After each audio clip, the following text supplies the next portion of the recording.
एक बार फिर से रिएक्टिव एजुकेशन में आप सभी का स्वागत है। और आज हम बीएससी सेकेंड ईयर जो आपका केमिस्ट्री का फर्स्ट पेपर है उसमें आपको कुछ important long answer and short answers के बारे में बताएंगे जो आपके पिछले एग्ज़ाम्स में पूछे गए हैं और इस साल भी उनके आने के चांसेस बहुत ही ज़्यादा हैं। तो वीडियो को लास्ट तक देखना। तो जैसा कि पहला क्वेश्चन आप लोगों के सामने लिखा हुआ है, what is transition element, explain the electronic configuration of first यानी 3D transition series and it's property. तो इसमें आपको क्या करना है, ट्रांजिशन एलिमेंट्स के बारे में लिखना है और जो फर्स्ट आपकी ट्रांजिशन सीरीज होती है यानी जिसे हम 3D ट्रांजिशन सीरीज बोलते हैं उसका आपको इलेक्ट्रॉनिक कॉन्फ़िगरेशन और जितने भी उसमें मेंबर होते हैं सबके बारे में बताना है।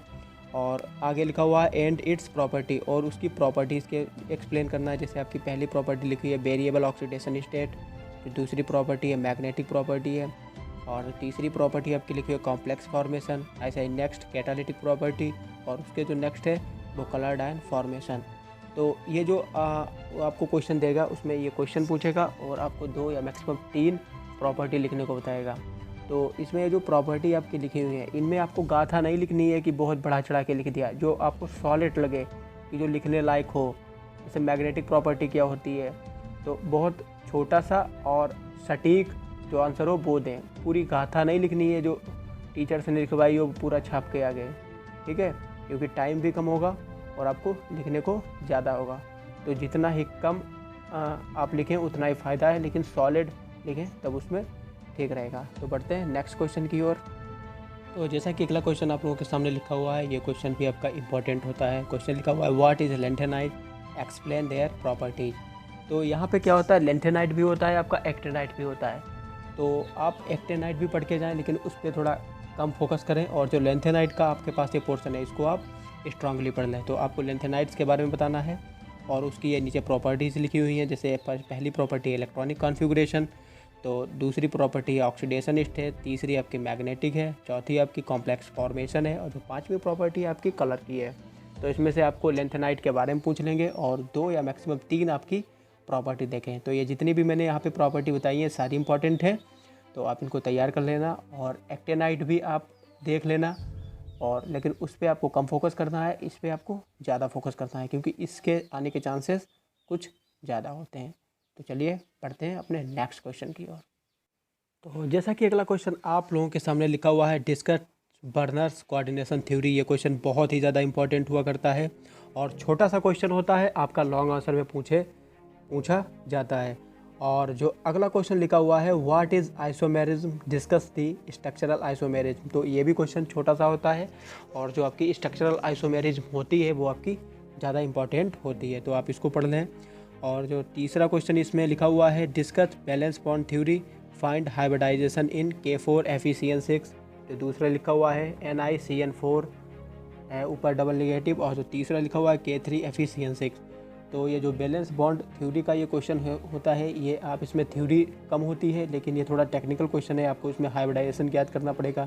जैसे या तो वो आपको पहला वाला लिख देंगे या फिर आपको दूसरा वाला लिख देंगे या फिर तीसरा वाला, या आपको कोई 2 देंगे, लेकिन यही देंगे ये नहीं पॉसिबल है क्योंकि कोई भी वो चेंज करके भी दे सकते हैं।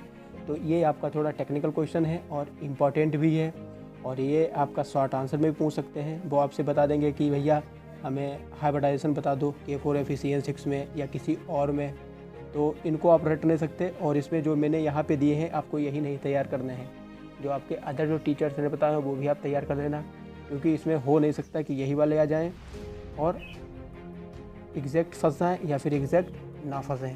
तो इसमें चेंज होके भी आ सकते हैं। तो चलिए बढ़ते हैं नेक्स्ट क्वेश्चन की तरफ। तो ये अगला जो क्वेश्चन आपके सामने लिखा हुआ है, liquid sulphur dioxide as a solvent, reaction carried out in liquid SO2। यानी आपको लिक्विड सल्फर डाइऑक्साइड को एक सॉल्वेंट के रूप में एक्सप्लेन करना है, और जो उसकी रिएक्शन जैसे नीचे लिखी हुई है, पहली रिएक्शन है आपकी प्रेसिपिटेशन रिएक्शन, और दूसरी आपकी है एसिड बेस रिएक्शन, और तीसरी आपकी कॉम्प्लेक्स फॉर्मेशन है, और चौथी रिएक्शन आपकी रेडॉक्स रिएक्शन है।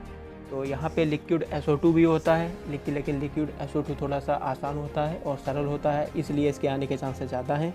और इसमें लिक्विड NH3 भी होता है। तो आप SO2 भी पढ़ लें, तो उस SO2 पे आपको ज़्यादा फोकस करना है, और जो NH3 है उसको भी पढ़ लें, उसमें भी यही इतनी ही रिएक्शन होती हैं। लेकिन उसकी अलग रिएक्शन होती है, तो आप उसको भी पढ़ लेना, लेकिन थोड़ा कम पढ़ना, लेकिन इसके आने के चांसेस ज़्यादा हैं। तो चलिए बढ़ते हैं नेक्स्ट क्वेश्चन की ओर। तो ये जो नेक्स्ट क्वेश्चन आपका लिखा हुआ है, इसके तो इस साल आने के चांसेस बहुत ही ज़्यादा हैं और थोड़ा सा ये टफ क्वेश्चन होता है और सबसे कम समय में आपका यही लॉन्ग आंसर हो जाएगा। आपको वो 4 या मैक्सिमम 5 नाम कॉम्प्लेक्स के लिखने को दे देंगे, जो आपके 4 या मैक्सिमम 5 मिनट में हो जाएंगे। आपको 6 दे सकते हैं, 7 भी दे सकते हैं, क्योंकि इस साल कुछ मार्किंग भी में बढ़ोतरी हुई है, तो आपको 4 नाम दे सकते हैं लिखने को 5। तो चलिए क्वेश्चन की ओर बढ़ते हैं। तो लिखा हुआ है right the IUPAC name of following complex. तो यहाँ पे मैंने कुछ एग्जांपल के तौर पे ये कॉम्प्लेक्स आपके लिखे हुए हैं, ये इंपॉर्टेंट भी हैं और इनके आपको IUPAC में नाम लिखना है। तो IUPAC में नाम लिखने के लिए आपको जो कोऑर्डिनेशन केमिस्ट्री है, उसकी जो IUPAC सिस्टम है, उसको आपसे बहुत ही डीपली आपको पढ़ना पड़ेगा और उसकी जो छोटी छोटी चीज़ें होती हैं वो आपको समझना पड़ेगा, तब यहाँ पे आप नाम लिख पाएंगे। और ये क्वेश्चन इस साल आने के चांसेस के बहुत ही ज़्यादा हैं और इस क्वेश्चन को आप रट भी नहीं सकते, तो आपको समझ के ही करना पड़ेगा। अगर आपको ये नहीं आता है तो आप इसके चक्कर में कतई ही ना पड़े, आप कोई अदर क्वेश्चन पढ़ लें। सेकेंड के भी इंपॉर्टेंट है, तो उसमें भी कुछ लॉन्ग होंगे, उस पर ज़्यादा फोकस कर लें।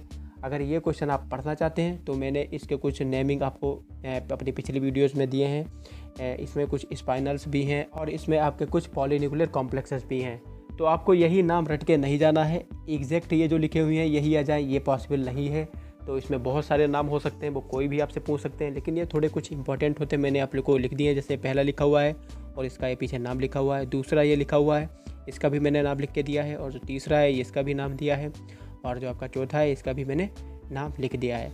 और अगर आप ये पढ़ना चाहते हैं तो मैंने स्पाइनल्स की वीडियो डाली हुई है और पॉलीन्यूक्लियर कॉम्प्लेक्स की भी वीडियो डाली हुई है, और आप वहाँ से पढ़ सकते हैं। अगर आप इसमें थोड़ा वीक हैं तो आप इसके चक्कर में ना पढ़ें, आप कुछ अगले क्वेश्चन जो है इंपॉर्टेंट तैयार कर लीजिए। तो चलिए बढ़ते हैं साहब नेक्स्ट क्वेश्चन की ओर। ओके, तो जैसे कि अगले क्वेश्चन आपके पास लिखे हुए हैं, ये फर्स्ट पेपर के आप शॉर्ट आंसर होते हैं। तो इसमें जैसे पहला क्वेश्चन लिखा हुआ है Bronsted Lowry concept of acid and base, ये इंपॉर्टेंट होता है। और जो दूसरा लिखा हुआ है Lewis concept of acid and base, और जो तीसरा लिखा हुआ है Usanovich concept and Lux Flood concept. अगर आपको इतने आते हैं तो आपका एक शॉर्ट आंसर इनमें से 100% क्लियर हो जाएगा, ये मेरी गारंटी है। और ये जो चौथा यहाँ पे क्वेश्चन लिखा हुआ है, ये लिखा है right A note on effective atomic number, calculate the effective atomic number of following. ये जो नीचे लिखे हुए हैं इनकी आपको इफेक्टिव एटॉमिक नंबर कैलकुलेट करनी होगी, इनकी ही कैलकुलेट करनी होगी, ये पॉसिबल नहीं है, वो अदर चेंज करके भी दे सकते हैं। और मैंने इफेक्टिव एटॉमिक नंबर का वीडियो एक पहले से बना के डाला हुआ है, आप कैसे कैलकुलेट करते हैं मैं उसकी लिंक डिस्क्रिप्शन में दे दूँगा। कुछ इस टाइप का ये वीडियो है, उस पर थंबनेल लगी हुई है, तो आप अगर नहीं देखा है तो आप वो देख सकते हैं। और जो पांचवा क्वेश्चन लिखा हुआ है lanthanide contraction and it's consequence, तो ये क्वेश्चन भी आपका बहुत ही ज़्यादा इंपॉर्टेंट हुआ करता है।